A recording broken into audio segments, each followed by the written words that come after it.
Hello everyone, today I'm going to show you how to optimize your Google account for privacy in 2025. So here is a step-by-step guide.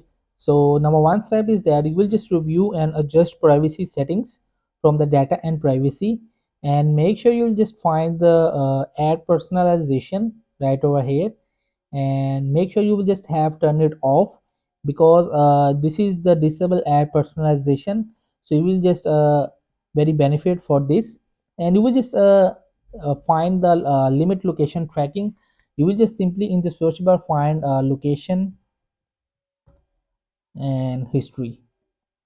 So I will just tab on it simply, and make sure you will just turn it on the every 3 months the auto delete activity order then. So you will just adjust it for 18 months and 36 months, but make sure you will just have to on this auto delete activity older than 3 months. Okay, so now you will be just go back, and number third step is that make sure you will just have a two-step verification enabled, and you will just find it two-step verification. So here is the two-step verification in the security features, and make sure you will just have enabled. So you will just type your password and make sure you will have just enabled.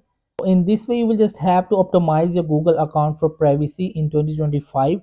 So hope this video helped you. Please don't forget to like and subscribe and get notified for more videos.